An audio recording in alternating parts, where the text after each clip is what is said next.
going on, everyone? Welcome back to the Full 90. First of all, what a start to Season 2 of the Full 90 it has been. We've gone up over 300 subscribers. You guys have absolutely been loving the prediction videos, my Premier League table predictions, and the Week 1 predictions. And I do just have to say, Week 1 was definitely a rough one to get into. Only one correct score prediction and a few weird results here and there across the week. Before we get into that and then into the Week 2 predictions, I want to give a shout out to Beckham, Dominic, who left their predictions on the previous video. If you want to get shouted out like my good man Beckham Dominic here, then leave your score predictions down in the comments for Week 2. I'll have a look at them. I tend to pick sometimes the predictions that do a little bit better. Now, Beckham correctly predicted that Man United would beat Chelsea. I didn't predict that. He predicted the correct score for Tottenham Villa. He predicted the Leicester and Wolves would draw, both of which I did as well. So well done, Beckham Dominic. You are an absolute legend. Let's have a quick look back at our Week 1 predictions and the coming results. Kicking it off, I thought we were on for a good week when I predicted Liverpool to beat Norwich 4-0,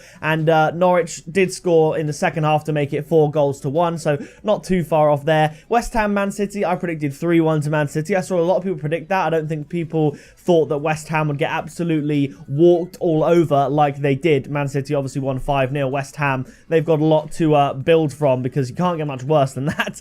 Bournemouth, Sheffield United, I thought Bournemouth would get the home win 2-1, but Sheffield actually played really well and deservedly got a 1-1 draw thanks to their main talisman, Billy Sharp. So congratulations to Sheffield, good from them there. Burnley, Southampton, I predicted a 1-1 draw between the two, but Burnley actually beat Southampton 3-0. A very good defensive display and a very clinical attacking display, and maybe now people will get off my back for me predicting Southampton to finish in like 17th or 16th place. I got a lot of stick for that, but yeah, they lost 3-0 to Burnley on the first day, so I'm just saying. The next game, Crystal Palace versus Everton. I predicted a 2-1 win to Everton, and I think if it wasn't going to be a 2-1, it was always going to be a 0-0. I actually saw a few people predict 0-0 for this game. It's a bit of a 0-0 kind of matchup, and it was 0-0.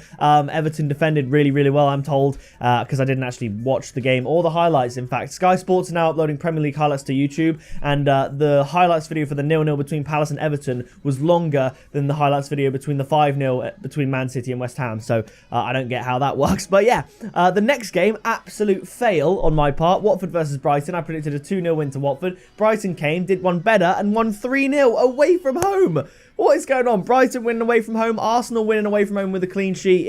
It's the season of change. But coming up after that, we have my only correct score prediction of the week. 3-1 Tottenham against Aston Villa. I was quite happy with that prediction. 3-1 is always a good, solid one to get right, so I can't complain there. The next game, Leicester versus Wolves. I predicted a 2-2 draw. It was actually a 0-0 draw, although Wolves did score, but it was disallowed due to a bit of a high handball, I would say, from Willy Bolly. Unfortunate for Wolves, but I would say a draw is probably a fair result based on what I saw. The next game, Newcastle versus Arsenal. I predicted Arsenal would win 2-1, and that's just because you feel like with their back line, there's always an error coming. Arsenal won 1-0, a great goal from Aubameyang, link-up play with Maitland-Niles, but actually I think I was nervous watching that game as an Arsenal fan because I'm always waiting for a mistake at the back, and actually it didn't happen. Nacho Monreal frustrated me going forward. He was wasteful and it was frustrating, but he made clearances when he needed to. Callum Chambers and Socrates at the back looked very solid. Maitland-Niles, he's still sort of adjusting to that right back role, but again going forward he sent in the cross for Aubameyang, and Arsenal actually got their first away clean sheet of the season, equal to the amount they got last year, and the one they got last year was a 1-0 win against Watford where they were playing against 10 men for like 80 minutes, and that was a lucky 1-0 win in my opinion anyway.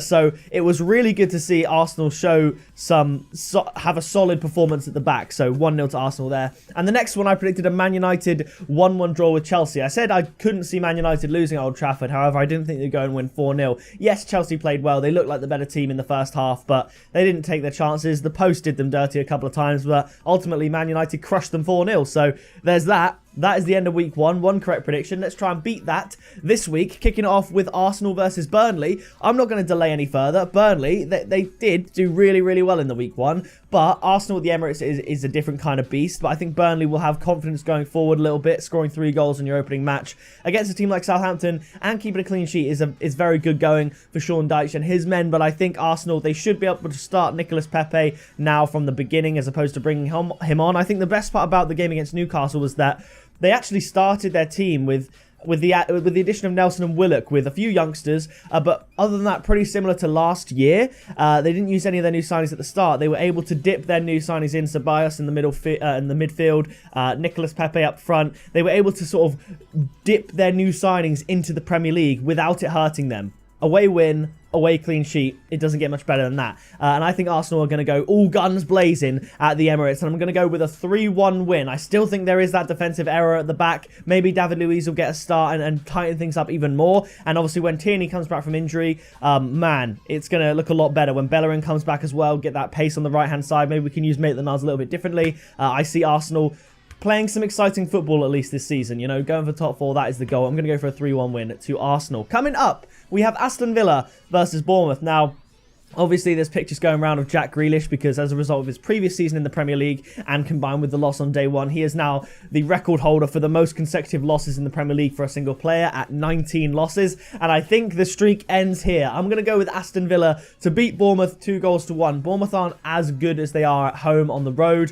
They held Sheffield United to a 1-1 draw. It was a fairly even game. I think Aston Villa are slightly a bit better than Sheffield United. They looked good against Tottenham and they held them to a 1-0 lead for the majority of the game. They just didn't have the legs to go the full distance. However, Bournemouth aren't as, you know, as tough to play as Tottenham. So I'm going to go for a 2-1 win to Aston Villa. The next game is Brighton versus West Ham. Now, this is a tricky one because Brighton do traditionally play better at home. However, the previous week they won 3-0. West Ham lost 5-0 at home. And on my table predictions, I've got West Ham in the top half finish and Brighton in the relegation. So they played like opposite position in the table as far as week 1 was concerned. So I'm actually not sure how this one's going to go. I think West Ham will be tentative. Obviously, I don't think they're going to get absolutely destroyed like Brighton destroyed Watford last week and like they got destroyed by Man City. I'm actually going to go with a 1-1 draw. I think West Ham they'll need to get back. If they lose again to Brighton, I know Brighton's at home and they are decent at home. They did just beat Watford, but if West Ham kick off the start of the season with a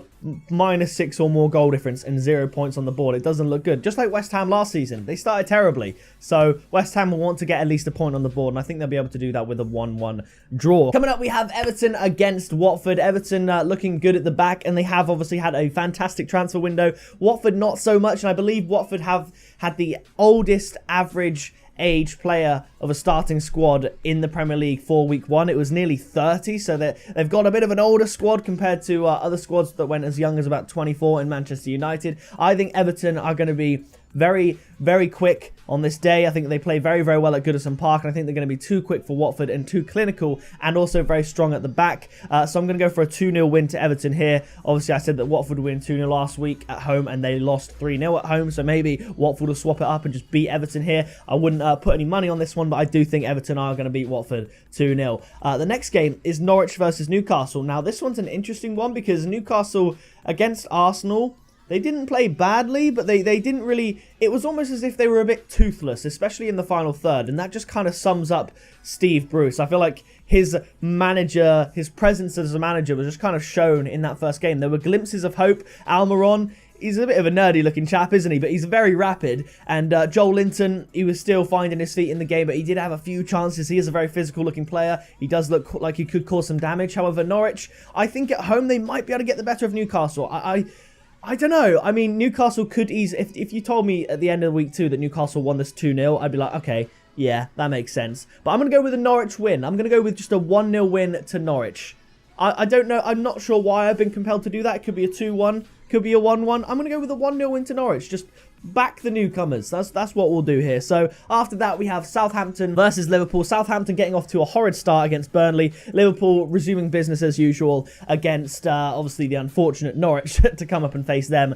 And I think Liverpool are going to win this one, but it's not going to be as comfortable as the Norwich game. Southampton at home, they're a little bit difficult to play. It's similar to when you play Bournemouth at their ground. It's just that South Coast, slightly small town feeling. I know Southampton is a small town. I know Bournemouth, relatively, I suppose you could say, is a small town, but I just feel like it's going to be a little bit more difficult for Liverpool, and obviously there is that kind of link between Southampton and Liverpool. Something might happen, but I'm going to go with a 3-1 win to Liverpool. I think Liverpool will definitely get the win. Maybe Southampton can perform another upset like they did to end Arsenal's winning streak last year, 3-2, but I don't see it happening. I'm going to go for a 3-1 win to Liverpool, maybe with an absolute banger from Nathan Redmond. 2-0 up Liverpool, 2-1 Southampton. Bit of passion, bit of desire, and then Sadio Mane puts in the third, and the game's kind of dead from there. So coming up after that, we have Manchester City against Tottenham, and a big game towards the start of the season to have, one of the biggest games. Tottenham looking very, very good, and at first you see an hour into the game, they're 1-0 down to Aston Villa. You think, oh, maybe it was all just a bit of a dream, you know, maybe the transfer window wasn't that good for them, but then the way they put 3 goals past Aston Villa in the last 20 minutes just shows what kind of team Tottenham are, and they're not here to mess about. I think they're going to give Manchester City a good game, but you can't get much more clinical than a 5-0 win on the opening day, and I think it's going to be goals galore, very much like the Champions League quarterfinal. I'm going to go for a prediction, a score that I've never actually correctly predicted. I'm going to go for a 4-2 win to Manchester City. I think it's going to be a great game. Maybe a disallowed VAR goal, VAR penalty. VAR obviously gets involved with City and Tottenham, as we know from last year's Champions League. The next game is Sheffield United versus Crystal Palace. Now, Sheffield United, they look decent on the opening day, it has to be said. Crystal Palace have done well to hold on to Wilfried Zaha. Obviously, they've lost Aaron Wan-Bissaka, who did look absolutely immense for Manchester United, in my opinion. But Crystal Palace, Roy Hodgson, they need to win this game. They did get a decent 1 point against Everton. Everton are a good-looking team, and for them to get a point, whether it's a 0-0 or whatever, that's a good point for them to get. And if they can get a win here and get 4 points off the first 2 games, I think any Crystal Palace fan would have taken that at the beginning of the season after the first 2 weeks. Sheffield United will put up a fight. I think it's going to be a very scrappy, a very physical game, but I think... oh man, I think Crystal Palace will just go over, just get over the line here, because their away form actually does tend to be better than their home form. Sheffield United, this will be their first home game, so that the fans will be up for it. So I expect a very, very close game. I'm going to change my prediction. Screw it. I was going to go for a 2-1 win to Crystal Palace. I'm going to go for a 2-2 draw. Come on, the Blades. I have no affiliation with Sheffield United whatsoever, but 2-2 draw, why not? Let's be ballsy here. Coming up next, we have Chelsea versus Leicester. So obviously Leicester on the opening day, they did draw 0-0 with Wolves, which is, you know, not too much you can say about that. But Chelsea, however, they're currently sat in 19th spot with a -4 goal difference after getting demolished by Manchester United 4-0, when it appeared to be that Chelsea started better, they looked better, they just didn't have the legs Manchester United had, and it was a tough day at the office for Chelsea. I think Chelsea is the perfect excuse for them to bounce back. I saw glimpses of what Chelsea can become, and I do think Chelsea will finish just above Leicester in the league. Likewise, I think they're going to finish just ahead of Leicester in this fixture. So I'm going to go for a 2-1 win to Chelsea, but I think it's going to be a great game. Obviously, Leicester don't have Harry Maguire at the back anymore. They do have a few options at centre-back, so that's fine. But I think if Chelsea do to Leicester what they did to Man United in the first half an hour of the game, Chelsea will break through and score, because Leicester's defence also in the first 15 minutes last season wasn't the best. They were the team that scored the most, or conceded the most goals in the first 15 minutes. And I think if Chelsea do what they did to Man United, they will break through Leicester's defence, despite Schmeichel being in goal, who is a bit of a beast. But